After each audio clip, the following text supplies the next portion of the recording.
following podcast is a TJ DeSantis production. Comments, questions, and inquiries can be sent to DeSantisProd@gmail.com. It's time! With Bruce Buffer.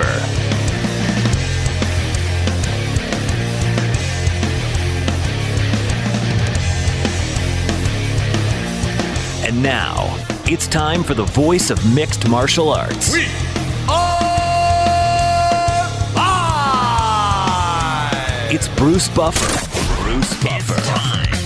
From the shores of Malibu where the waves are pumping, to the Great Wall of China and back to the streets of Las Vegas where the UFC is coming. We are live. This is It's Time Radio, the show where we talk about what you think about but may be afraid to voice. Do not worry, we will voice it for you. We talk about everything on It's Time. Sex, drugs, rock and roll, politics, Trump, TV, film, UFC. And it's all going to be on the show today. We have two very special guests. Before we get to our first guest, I want to say hello to my partner and my producer and my co-host, TJ DeSantis. TJ, looking a little green on the screen. That's just you, Buff. I don't know. Okay. Maybe I'm a little green on the screen. Yeah, Who knows? But anyway, TJ, have a good week. Yeah, everything's good. You know, we always do this. You say hi to me when we have a superstar on the line, and it's like, man, I'm great, Bruce. Get to Violent Bob Ross. All right, here we go. Let me give you the introduction. And now our very first guest on the show. We do have two today, but the first one, a fighter I admire, a fighter I like watching fight. I very much enjoy watching this man do his work when he's inside the octagon. It's Violent Bob Ross, Luis Pena, on your goal and your trek to championship belt around your waist. How you liking everything, Luis? You like it, the progression? Are you happy with everything? And I know you got a big fight coming up on Saturday, so obviously I'm giving you a couple of loaded questions on your first question. Oh no, you're good. You're good, Bruce. I love everything. I love the process. You know, this is I don't think you can truly get to where I've gotten in the sport if you don't love the process and you love what you do. But no, I'm really enjoying everything. You know, especially these first couple of years I've been in the UFC have been some real learning lessons for me. Been real formative for me. You know, I've been able to take these lessons I've learned here in these first few years, and I feel like they're going to allow me to have a really long and prosperous career going forward.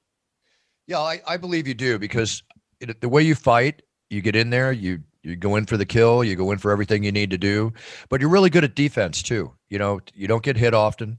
I like the way you handle yourself on that. To me, you know, in fighting, I think defense is probably one of the, if not the most important thing, because we don't want to get hit. At the same time, you want to inflict damage. But every fight for you seems to be a progression. I notice an improvement. You know, when I say improvement, not that you need to improve, but you know what I'm saying? I can see that the evolutionary process of your career as a fighter there's an improved fighter every time you walk in the octagon, right? Now your opponent on Saturday is Drakkar Klose. And how long do you train for a fight? Are you a 6, 8 week, 4 week? What is your training camp like? You know, a training camp for me can be anywhere from 8 to 4 weeks, you know, depending on when they call me. But I've been training, you know, for the past 8 months, really in the gym, just grinding it out for the past 8 months. Right. You can ask all the guys in there at ATT. Like I've been there. I was Dustin's main sparring partner for Conor. I was actually helping Peter get ready for Aljamain. So I've been in there, and I've been you know, in the thick of it. Even though I took this fight on like 10 days notice, you know. Good for you. I love that, because to me, fighters have to be in shape and ready to go 365 days a year. Just the fact that you took it on 10 days notice tells me something I already felt myself and knew. You're a fighter of that quality. That's a quality fighter. You're in this to win this. And, you know, it's like you got to risk it for the biscuit, as they say. So you got to do what you got to do. You know, it's very interesting that you were the training partner for Poirier, for Conor McGregor.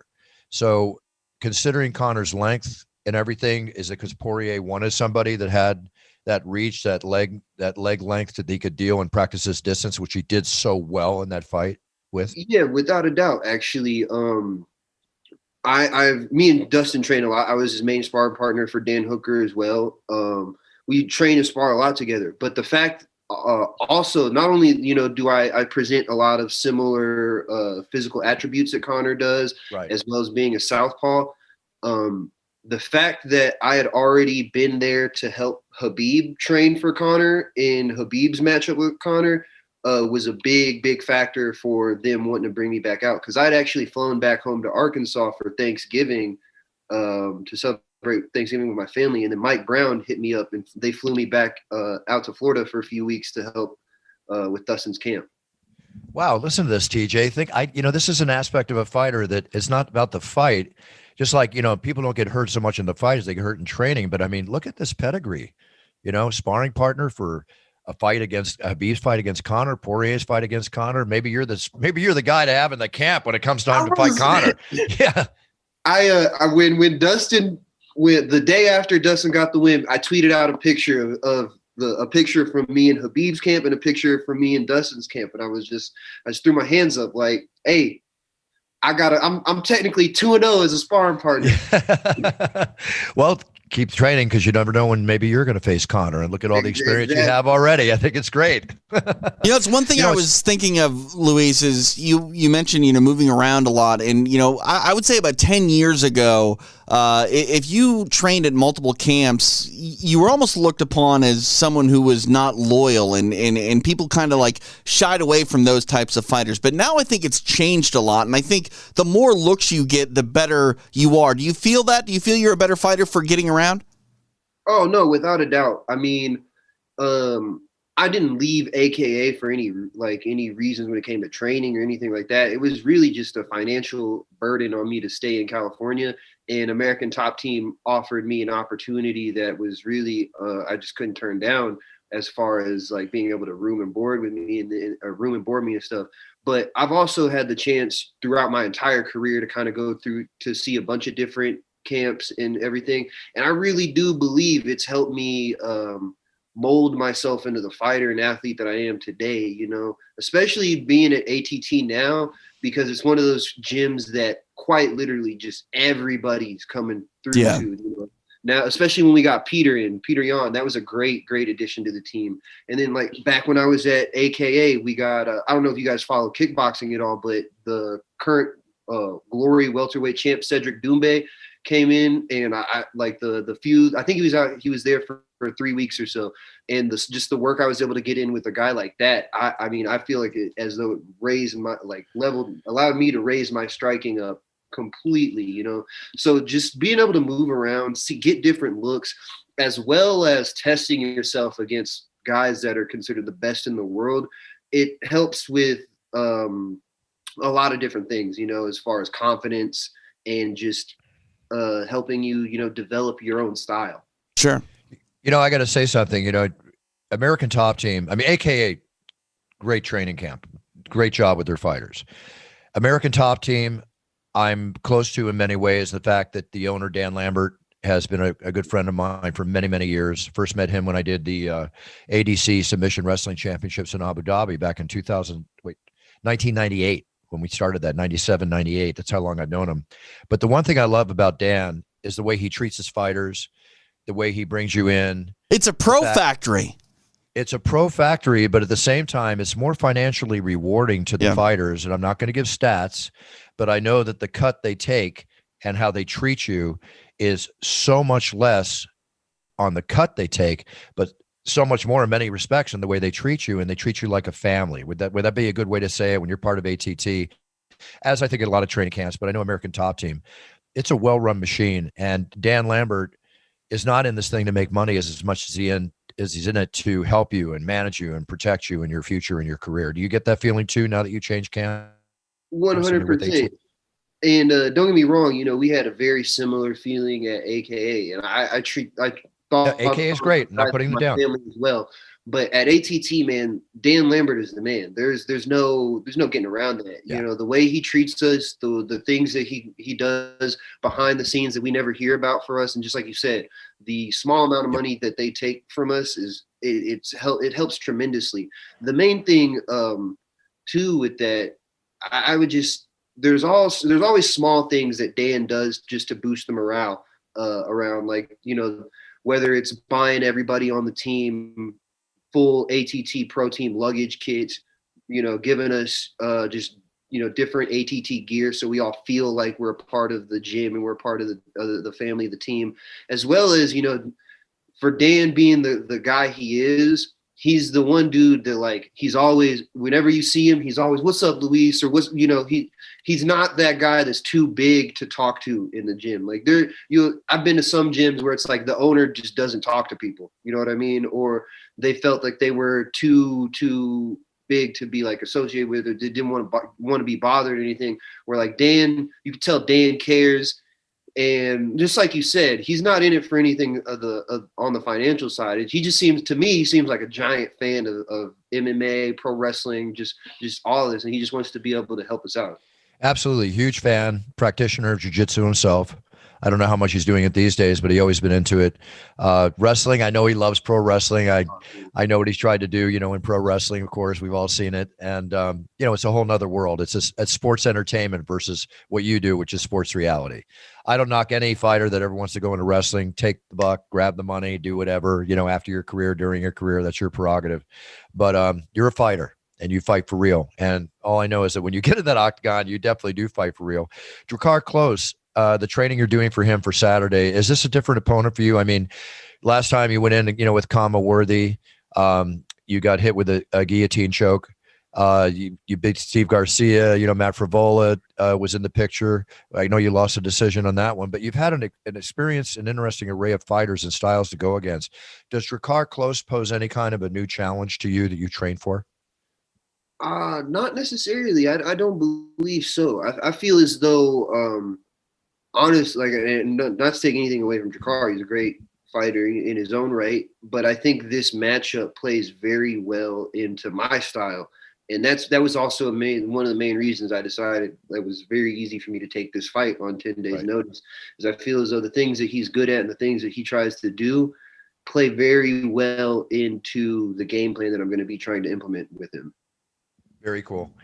I noticed also too, you were born in Naples, Italy. Yes, I'm Italian. I'm of Italian heritage. Do you speak Italian? I wish. That was actually my first language. Really? Italian and Spanish were my first languages, but unfortunately moving to America and getting adopted, I just lost it without the practice. I just lost the use. Right. Well, you're a better man than me because I never learned it either. As much as I love the language, I should have. I mean, I can talk enough to maybe get around. And you know what this is? No. That's a dead one of these. That's a good one, Bruce. That's funny. Hey, I have my moments. Yeah. Hey, I mean, the nickname is one of the best in the sport, Luis. But the question is, can you paint? I can paint with blood. There you go. Ooh, there you go. That perfect answer. How many times have you used that one? That one was good. That's probably I forgot when I came up with that one, but that's my go-to answer now when people ask me if I can paint, because every interview, can you paint? Well, who was the first person to call you Violent Bob Ross? Do you remember? So the first person to ever call me Bob Ross was one of my old teammates, Dan O'Connor from back in St. Louis.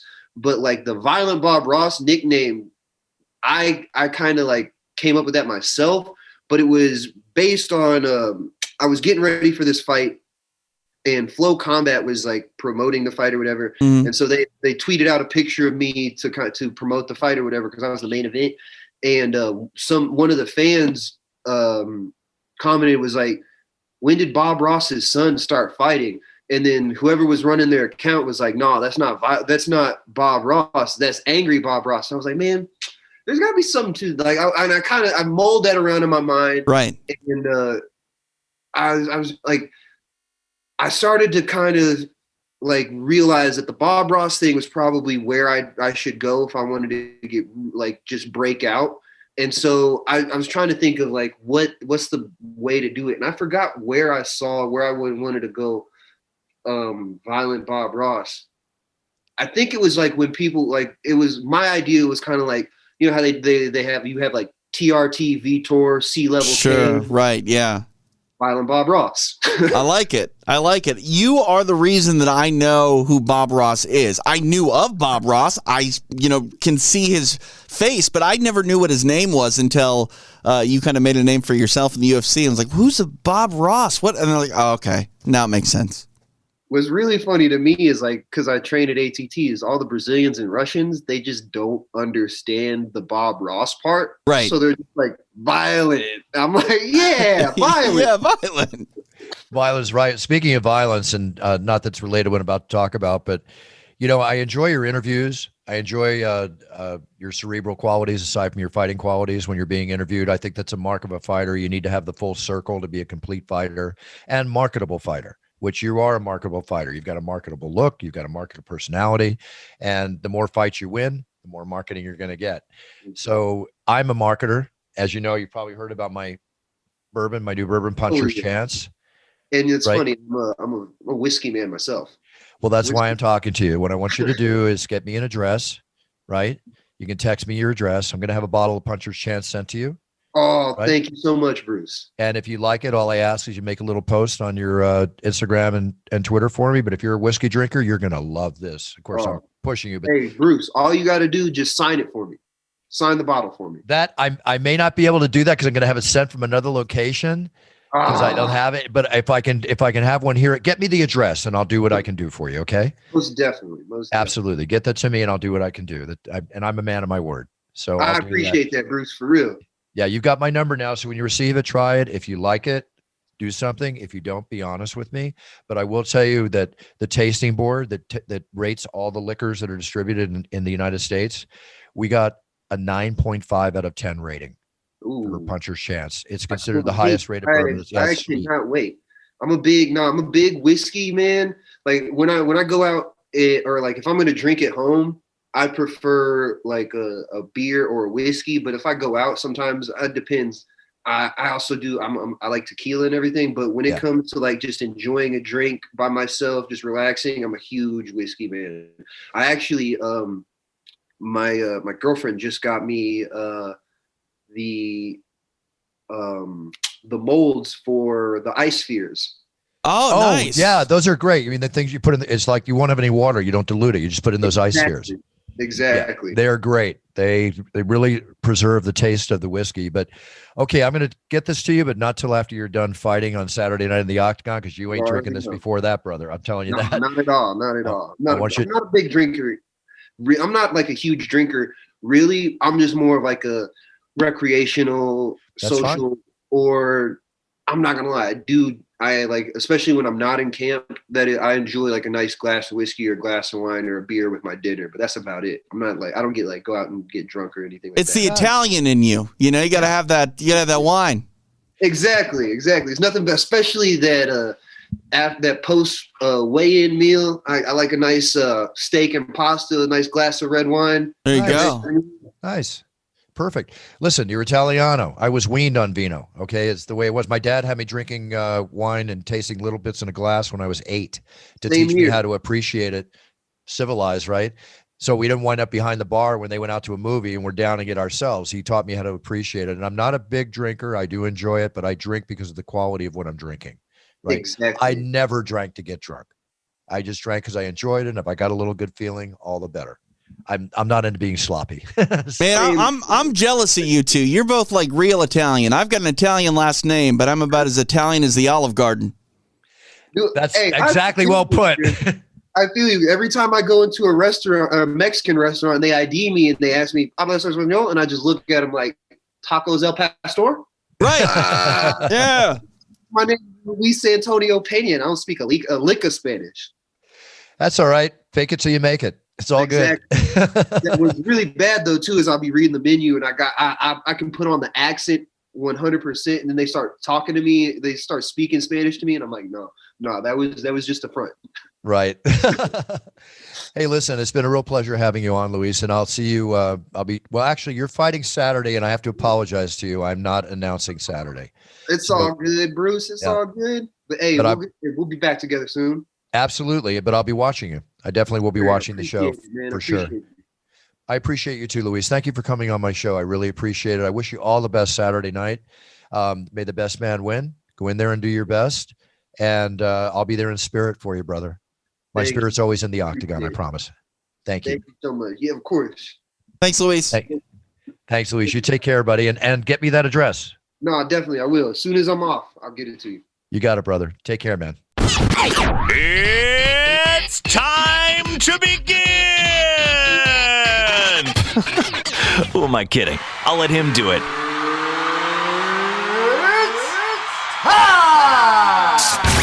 Now, back to the voice of MMA, Bruce Buffer. And we are back. It was great having Luis on the show. Very interesting fighter. We're going to continue with another fighter that has been in the octagon twice that I've announced her in the UFC. She is an Invicta fighter. She's color commentator for Icon Sports. She's also co-host with my producer and partner TJ on Extra Rounds, along with Ray Longo and Dean Thomas, and quite the brander and marketer herself. We're going to find out more about. Let me just say, Bruce, Pearl will probably say she's the host of Extra Rounds, and I'm her co-host. I mean, she's kind of taking this thing over. Hey, listen, that's the attitude it takes to get ahead in life. Like I always say, everybody thinks in dreams, but only 2% of the people put it into action. So, Pearl, let's get the 2% on the show, and let's start with you. How are you today? I am amazing. First and foremost, it is an honor to be on this show with you. So thank you so much for having me on, Bruce. It's my pleasure. Sincerely, my pleasure. TJ talks very highly about you. I talk highly about you from the time I've spent with you. But, you know, it's very interesting watching your career. I mean, as far as here's an example, and I talk about this to fighters all the time. You have to think beyond your guns. When you put your guns away, what are you going to do after your fighting career? And has this been a plan of yours, like on your schedule from day one, to make this happen, and the commentating and the other things you're doing? Because you're involved now in 2 shows aside from fighting. Last part of the question is, and pardon me for asking this, I'm not aware of what's coming up, but are you still going to fight? All right. Yes, I am. I still want to fight. I don't know how much longer. I'm getting older, and I'd like to move on. I'd like to move into another area. I don't want to leave the sport. I've dedicated more than half of my life to the sport. Loki. I've dedicated more than half of my life to this sport, and thank you. And, you know, I love it. I love this sport. This is truly my passion, my heart, right? And as far as commentating and podcasting, no, that this wasn't a part of it. What has always been a part of my goal from day one is to be on TV, is to be in movies or commercials, whatever it was. I knew that I wanted to be in TV and be in front of a camera. It's funny because when I first went back to fighting at 21 and I decided to pursue and become a professional MMA fighter, my aunt, who's been with me at every single fight, her and I were talking, and she's like, yeah, you'll fight, and then you're going to become a champion, and then you'll go to WWE, and you're going to be like the big clam. And she's so dramatic. And she had like this whole little storyline of what would happen after I was done fighting. And yeah, so it's always kind of been, you know, use my passion to get me to another platform, which is behind the camera. That's interesting you say that. Now, when you were younger, did you study acting? Was your goal to be an actress? You know, did you pound the boards at all, get any plays or do any work on that? Yes, my aunt, who has been a model for the last 25 years, started grooming me for modeling and acting at a very young age. I think I had my first photo shoot at like 5 years old. She put me in an acting class in LA when I was like 10 years old. I've done a couple acting classes as an adult, but I haven't pursued that much yet. I've been so focused on being an athlete. Listen, like Dana said, all fighters want to be actors. All actors want to be fighters. But there's definitely a chance for you still into that career. You have the looks, you've got the personality, and you've got the will, the want, and the passion for it. Those are key ingredients, especially the passion and the will. That's the first key ingredient you have to have. So I'm never one to step on anybody's goals and dreams. I say just go for it. But I'm going to tell you one thing. I want you to read about the other MMA fighter who went into film, had a very good career, but I think she just blew it. And her name is Gina Carano. If you heard about what she's, there's a point to open your mouth about things. There's a point not to when you're in the public thing. So it's always good to learn and whatever. I hope Gina comes out of this okay, but it wasn't a smart move on her part. She's paying the price right now. You know, Loki, I'm going to kick my dog in a second. Oh, don't kick your dog. Noise. Let's see that face. I want to see that dog's face. I got to see him. He's the cutest little thing ever. Oh, come on. Look at that guy. That's a face to love. Jeez. He's like a pig trapped in a dog's body. But yeah, you know, I agree. I believe, you know, to keep my opinions about things. and my personal life, I try to keep that outside of the public. I don't think it's important, for those things to be out. I do. I help Gina. I love Gina. I've been watching her since I was young. I've looked up to her. She's just a phenomenal. She was a phenomenal MMA fighter. She was the first to be this beautiful woman and fight. Right. She was the first to do that. And then come on. And she was so badass. It was so cool to watch her. So I hope she does. I hope she comes out of this on the other side. I hope so too, because I like Gina. I always enjoyed announcing her the whole bit. Let's face it, Gina was the first one to really kind of bring MMA for women to the map. And of course, Ronda closed the deal for everybody. Right. And right. Cyborg and all that. So good stuff. Now with the ongoing commentating career, hosting this and hosting that, do you have an agent? Are you with an agent now in Hollywood? Are you trying to make your move? Or are you waiting for the phone to ring? Or are you dialing the numbers yourself? I don't have an agent yet. That is something that I'm looking at. I'm in the process of working with Malki Kawa, First Round Management, which is for yes, he's an amazing man. So that is the start right now. And that's kind of where I'm at currently. However, I mean, a talent agent's huge, right? I know I need that and need to work with someone or find someone. Yeah, but I'll give you a little bit of advice. You probably already know yourself. It's one thing to have an agent, but it's another thing to have an agent actually do work for you. Okay. They can have you on the roster, but they got to do work for you. It's like if you ever watched Entourage, the TV show, and they had the meeting where they bring them in for the agency and there's 13 agents and they got the video, what they're going to do. I've been in those meetings and I've signed with one of the top agencies like that, but they didn't do anything they offered. You got to stay on top of agents and hopefully get one that's passionate about you and what you can deliver on what they can do for you. So choose your agent carefully. Anybody will sign up to take 10 to 20% of what you make, Anybody will, but will they work for it? That's the key. I tell them, you want 10, 20%, you deliver a deal, you get it, because you're not getting any part of any other deal I have on the table. I'm sorry. You work for your money, just like I work for mine. I love that. I'd get a talent agent, but I need to find some talent first. Well, you've got talent, TJ. I mean, you're on extra rounds, of course, Ray Longo. Yeah, I'm on the Pearl Gonzalez show. I mean, you don't have to mince words, right? What is it like working with Pearl? Well, it's fun sometimes. It's also sometimes. I mean, wait, you better elaborate on that one, TJ. Let me just say that last Saturday night between Ray Longo and Pearl Gonzalez, when they were talking about Valentine's Day and gift ideas, I thought we were going to get kicked off the internet. I thought Facebook was going to just cancel us because Pearl was getting risque. She was drinking a little bit. She's coming up with taste recipes for Puncher's Chance and things like that. So there are times with Pearl I get a little concerned about our longevity in the space because we push those envelopes.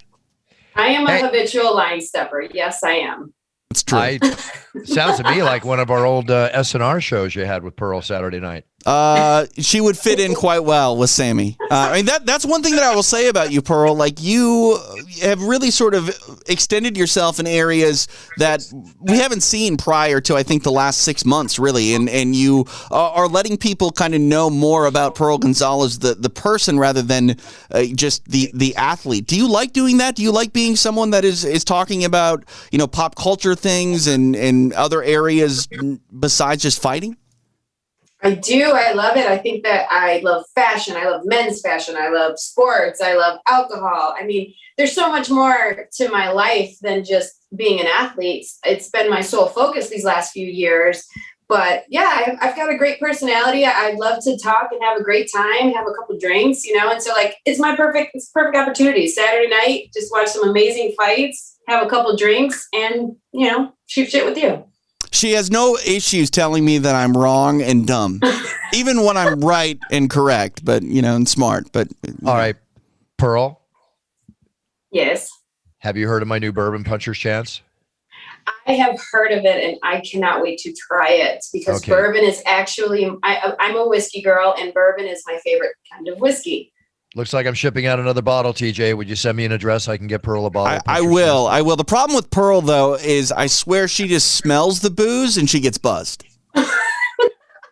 What can I say? That's many men would say that's my kind of girl. So That's right. It's all good. Pearl, I'm going to send you a bottle of Puncher's Chance. We got a 9.5 rating out of 10 from the taste board that rates all the it's a big hit. It's a big hit. It's amazing. Delicious. I'm very proud of it. Worked really long time on this, and it's selling like hotcakes. So let me get you a bottle, and all I ask, if you enjoy it, make a little post for me or send me something, Oh, we'll feature it on Extra Rounds, Yes. Bruce. Pearl come up with some sort of recipe and pair it with like a burger or something. You should see what she does on Fight Night. It's crazy.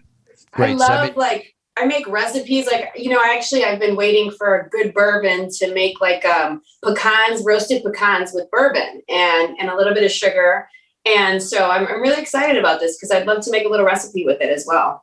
All right, you got it. And I would love to hear about the recipe. And we have a nice little hinge of caramel and vanilla and it's really good. And it mixes really well. Trust me. I tell it like it is. I don't BS people, but it's up to you. You tell me what you think. What do you like mixing it with? I'm a straight drinker. I just like it having straight. Although I will say that I had a friend over. We were celebrating a belated my 25th anniversary, from Saturday in the Octagon and stuff, and we mixed it with champagne, which I call a French 75. Ooh. I had a little Perrier Jouet and Puncher's Chance, and it mixed beautifully. It was wonderful. Wow, that sounds delicious. Oh yeah. Ooh, I like the way Carl says that. It sounds delicious. That's good. I like it. Give me a video with that. Hold at the bottle. It'll go viral. I love it. Yeah. It's perfect. No question. All right, Pearl. Listen, we're going to let you go. Is there anything that you want to promote? Anything you want to tell our audience about yourself? Come check us out on Extra Rounds. We have a really fun show here. TJ's constantly worried about me getting him fired. Right. Yeah. You're not embarrassed. You're not embarrassed. But we have so much fun on this show. We talk about the fights that happen. We talk about the upcoming fights. I get tipsy on there. We shoot shit with each other. It's a great time. So come check us out on UFC Fight Pass's Facebook page, Extra Rounds. What do you mean what do you mean you get tipsy on there? You're tipsy before we even go on the air. It's fun time. Saturday. That's my Saturday night. That's my night to have a couple drinks and get tipsy. Listen, a fighter who can kick your butt, make you laugh, get tipsy with you, have fun, smile, and enjoy. You got it all. You're doing fine, Pearl. Thank you. Also, Pearl will be back in the booth with me coming up on, what is the date of it? Is it March 5th? March 5th. March 5th for Icon Fighting Federation, which you can also watch live on UFC Fight Pass. Very cool. Pearl, I wish you all the best. Sincerely. Thank you. Keep pursuing the career and make the most of it. If your dream is to be on that big screen, the little screen, any screen, you'll get there. You'll get there. Thank you. Thank you very much. You know why you're going to get there? You know why you're going to get there? Because you've got a Puncher's Chance. Okay. Oh, I love that. That's it, baby. Oh, I felt that. I like it. Oh, really good. All right, Pearl, you take care. I'll see you soon. And really all the best. Keep punching. Keep moving forward. Harder than ever. I'll get you a bottle of Puncher's Chance to enjoy yourself and celebrate life with. Thank you very much. And congratulations on your 25 years, Bruce. You're an amazing, amazing person in our sport. So grateful to have you in it. Thank you. Thank you so much, Pearl. That means a lot to me. I really appreciate that. Oh, I got a little tear in my eye. Oh, that was good. Thank you, Pearl. Bye, Pearl. You're welcome. All right, take care. Bye, TJ. See ya. Well, there she is, Pearl Gonzalez. Quite the character. Oh, she's fun. She's tons of fun. I've traveled a lot with her. I've called a bunch of her fights in Invicta, but she's been inactive from fighting as of late. And watching her sort of spread her wings as a commentator has been a very fun experience for me to help her along the way. And we've had adventures. We've gone to Cancun a few times, San Carlos, Mexico as well, and then obviously doing stuff for Icon. It's a blast, man. Like, a lot of people don't realize, Bruce, that obviously we're here to watch fights and, fighting is the name of the game. But the adventures that come along with, doing our jobs, that's where the real fun of the job is, in my opinion. There's no question. That's why one of the reasons I wrote my book, It's Time, I had to remember what I'd forgotten. Right. I've announced thousands of events and thousands of fights, or hundreds. I'm probably close to 1,000 events, which translates into what? Thousands of fights. Right. But you've also done things that aren't even fight related, like World Series of beer pong, Beer pong, Super Bowl commercials, arm wrestling. arm wrestling, esports. I've also done, I've done NFL, NHL, MLB, hockey, all of them. The announcement of WNBA. births. Which one? A births championship introduction. We got to go to brucebuffer.com or Cameo for that. But you've broken up with girls for people, unfortunately. Not on purpose. That was a mistake. We all know about that. But, Kayla, I know Kayla's out there. She's got to come on the show. She's got to reach out. I think it's Kaylee, but yes. Okay. Kaylee. I'll say it again. Kaylee, reach out. Come on the show. Yeah. It's time for Bruce Buffer to send you a bottle of Puncher's. There you go. There you go. All right, sounds good. No, that was fun. It was fun. Two very interesting people, and my kind of. I like that. I like fighters with personality. Not that they don't have personality, but enjoy it. Brand yourself, and that's what we were talking to with both these people. And that's what I like about this show and this podcast in particular, Bruce, because a lot of people will go, "Oh, I didn't even know that Bruce had an MMA podcast." And it's like, well, it's not an MMA podcast, really. I mean, yes, it's a lot of characters from mixed martial arts, but this is not a combat sports podcast. No, this is a lifestyles podcast, and it's funny you mentioned that because Bisbing on last week was one of our highest viewed shows on the YouTube channel, which we're building. We only started that a few months ago, and it really took it a lot. But a lot of people writing and say, "I didn't know that Bruce had a YouTube channel. I didn't know you had this great show. Going to subscribe, have subscribed." It really, I was really pleased to read a lot of these YouTube messages coming in, which is really cool. So Episode 500 before the year's over, Buff. Can you believe it?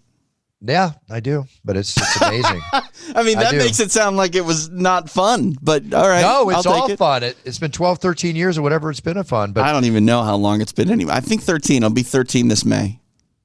Wow, it's amazing. Crazy, one little note. Crazy. One little note for those of you listening and not watching the show, go to the YouTube channel, my YouTube channel, subscribe to the show. Visual is a lot more fun, I think. Yeah, you can see my embarrassed face all the time. Yeah, there you go. Hey, listen, a little in the news. I still don't understand why people can let this happen, but Kevin Hart, who's a very cool cat and very super successful, banking over $100 million a year at times in his career, he had a personal shopper was busted. His personal shopper, aside from buying stuff for him, spent $1 million on themselves. How does this happen? How does it? How did you not notice? It uses his credit card to launder cash into his own account. He burned through the cash to buy stuff, authorized purchases for Kevin, siphoning off hundreds of thousands from his credit cards and depositing the dough into his bank account. How does unbelievable? It was 1.2 million over 2 years. Who the hell is doing Kevin Hart's books? Seriously, that's what I'm saying. Like I don't get it. I mean, you mentioned how much money he's making, $100 million. I get that, but that's still 1% of his incoming wealth that is just gone. That's a lot of money to not notice. A lot of money. Yeah, I don't see how you can't notice that unless you just have too much money. But I just don't get. I could help with that. Or I guess maybe his personal shopper was. I'm sure you can.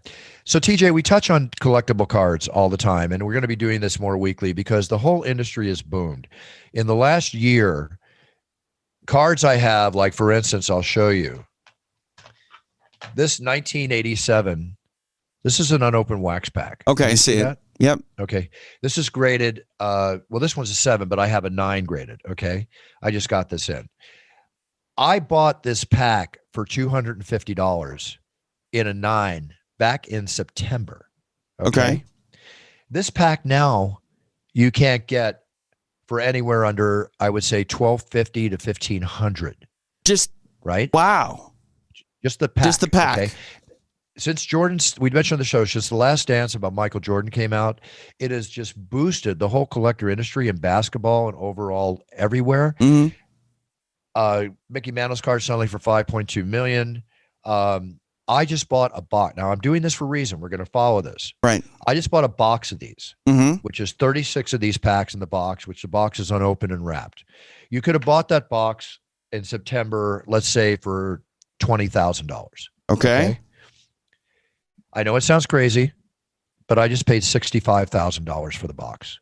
It's not in. I would show it to you. It hasn't been delivered yet. Okay, so you dropped 65 on it. I dropped $65,000 on a box of 87 Fleer basketball, which contains the second-year rookie card of Michael Jordan. Okay, no guarantees that you have one in there, though. Each box, usually there's 4 of each cards in the box. Oh, okay.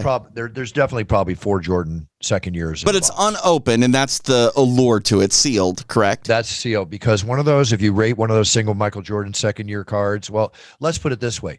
His first year card the year before sold in pristine condition for $738,000. Oh my God. That's it. The exact same item went for $215,000 just weeks before. Oh my God. It increased that much. This box I just bought for $65,000 is now being displayed on eBay in one place for $92,000 and in another at $115,000. So what's it going to be a year from now? I predict this box will double. A year from now, it'll be at least at a minimum of $150,000. That's unbelievable. I know, it's amazing. So now what's happening is that Wall Street is getting into the sports card business. How do you mean? Right? There's never been a time like this. Wall Street is piling into trading cards as the prices soar. And what I mean by that, there's a couple of companies that are traded publicly on Wall Street. And what they do, and again, a lot of this is since The Last Dance, it's really invigorated a lot. So what they're doing is these companies are traded where people will buy shares in the company because they own, let's say, a Michael Jordan rookie card. So you're actually owning a piece of it. Not the whole card, but that's because the price have gotten so big that you're owning a piece of it. And now that Wall Street has entered it, it's going to create even more. What companies are these? Like like how do I buy stock? Okay. Bear with me one sec because I had the company here. I'm so sorry. That's all right. You mentioned The Last Dance. That has been, I think key to obviously the Michael Jordan collectibles, but also the pandemic for the most part. A lot of people have been at home and have been going through boxes and, have been sort of spending time doing things that they weren't normally doing prior to COVID. And I think that's really been a boon for this industry, which is largely why I think we're seeing the prices of things really rise, because more people are getting into things that I think they just didn't have time to do prior to COVID. I agree with that. And in times of economic times or downfalls like we're dealing with it, to a certain degree, that it just becomes more valuable, more expensive. And I've never seen cards and trading cards reach a point and go down in price like a piece of real estate that might come back or something else. They stay there. I've been doing this for 30 plus years. Yeah. They stay there and they just keep going up. And you might wonder, okay, well, he's going to say this is worth $250,000, but who's going to buy it? TJ, they're buying it. I've bought at least 6 of these before I bought the box. And I started stocking up on the 1988 pack. See this pack here? Mm-hmm. This is the 3rd year of Michael Jordan. These are just going up like crazy. Since I bought these, they've increased 50% in the 3 weeks since I bought them. And I only say that's unbelievable. It's unbelievable. Can it sustain that, Bruce? Or is it going to pop? Well, that's a question, that people wonder if it's a bubble or whatever. Some people in the business say there could be a pullback in prices from extremely hot items like the Jordan rookies, but they don't think the valuations are spinning out of control. And I think that's the thing, too. The bubble may pop, quote unquote, but it's going to continue to go up. It may not go up as significant as it has, but 10 years from now, something from 83 is still going to be considerably more valuable than it is today. It's the economic theory of supply and demand. There's only so many of these pieces to buy. And that's it. Even the Honus Wagner baseball card, which sold for $1.5 million or a couple $1 million. There could have been 10 different investors involved with that card. People are looking at these as key lines of investment. Venture capitalists are in it. Now, there's a company that's called Collectible. Yep. Okay. I just found their stock symbol, CLCT. Yeah. So that would be a question would be, how would that be? CLCT, I'm going to check into it. It looks like they haven't made their IPO yet. But that's going to be the ticker symbol, and we'll see if there's some value there in that public offering. I think there will be, the way that things are going. Hard not to when you're talking about the cards appreciating in value, tenfold in a matter of months. Yeah, exactly. So. This firm has represented like 40 IPOs since last fall, they're saying. Mm-hmm. What do they say here? A 1986 Jordan card that went public at $10 a share in October is now trading at $60 a share. Okay, so that one is actually on the market then already. Do you know what the symbol is? No, it doesn't show the symbol here. What's the name of the company? Collectible. Collectible. How do you spell collectible? COLLECTABLE. Yeah, it's not on my Robinhood app here. Let's do a little research, and we'll talk more about it next week when we come back. Okay. I think should be. But the Jordan card that sold for $700, they expect it to reach $1 million. I mean, I believe that. Just the question is when. What's the timeline on that? That remains to be seen. But I would say if that's the case, I'm going to say in a year or less. I mean, that would be unbelievable. I mean, $300,000 appreciation in a year. It's amazing. And then you look at that's 1986, which I always told you I collected pre-75, but this 80s now is just exploding. I bought a box of rookie cards with the Tom Brady rookie in it from 1990. That's already increased, and that's going to go up, obviously, for obvious reasons. But then you have modern day cards we talk about once in a while, like Derek Jeter's rookie card, which is called SP Foil. It's a PSA 10 grade, the highest grade you can get. Mm-hmm. This card sold for $750,000, TJ. I mean, that doesn't excite me. I wouldn't buy that card. No offense to Derek Jeter.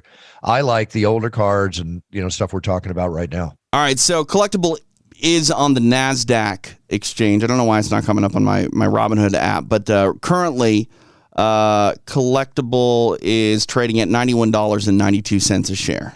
Wow. Yeah. And what's the high?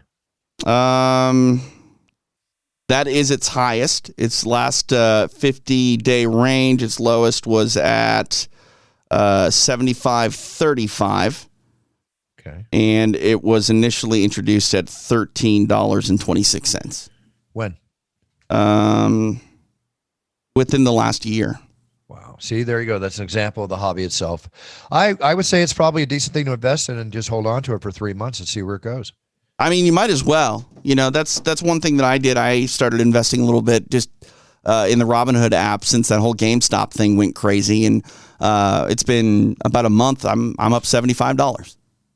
$75 is $75, my man. Right. I mean, it's nothing to write home about, but it's also just kind of fun to, look, it's, I'm not a poker guy, I'm not a gambler at all, but it's nice to kind of have something where I can just throw a little bit of money at something. And, one day we're up, one day we're down, but it's fun to sort of take a look at it. It's a fun hobby, a little diversification. It's a daily routine, and you will get fun out of it. So very, very cool. Very cool. All right, TJ, anything to talk about before we sign off? No, that's it. Check myself out and Pearl Gonzalez on Extra Rounds. It's on UFC Fight Pass's Facebook page. You can check out the archive, though, as always, on Facebook or on Fight Pass proper. So make sure you download the app or check us out online, UFC.tv. Very cool. And for me, I will not be in the Octagon this Saturday. I'll be watching. It's going to be an exciting show. I wish Luis Pena much success on his bout. May the best man win, as I always say. I wasn't able to say congrats here. We did have you on Extra Rounds on Saturday, but honestly, Bruce, congrats. 25 years is no joke. That is an incredibly long time to be at the top of your game like you have. And you've left an indelible mark on this sport, not only in mixed martial arts, but combat sports as a whole. And you've set the standard. Trust me. I've seen a lot of people try to do a Bruce Buffer impersonation. It's not ever good. But that fact alone, that people are trying to emulate you, Bruce, really says a lot about what you've done in this space. Thank you, TJ. I really appreciate that. And you know what? Listen, imitation is the height of flattery, as they say, right? Right. Just don't say it's time. Unless they want to pay. Yeah, unless you want to pay. You don't want to lose that paycheck. All kidding aside, not so kidding aside. Thank you, everybody. The notes I've received on my social media, the emails, the texts, people I haven't heard from in years, I really appreciate it. It's an honor for me to say I've been in this game for 25 years. But I'll tell you, as I said it on the post-fight interview, I am more passionate about what I do now than ever. I'll be here for another 10 plus years is my goal. As long as that passion stays strong, I'll be there for as long as I can. And when the passion wanes, then I'll probably be making an announcement on the show that it's time for me to retire. I assume that'll be like 1 week before you roll out the hologram thing. Yeah, exactly. And the will and the party, and then I go off into the Moon Age daydream. Yep, of course. Exactly. That's about it. Henry and Rupert are going to be set for life. Yes, they grow up strong. They grow up well. They grow up honest, role models themselves. Always take care of my boys. You got to, Bruce. I got to. Got to. They're my boys. No question. All right, TJ. We'll be back next week. Another exciting guest. It was a good show. I really enjoyed it. And I wish everybody a great week.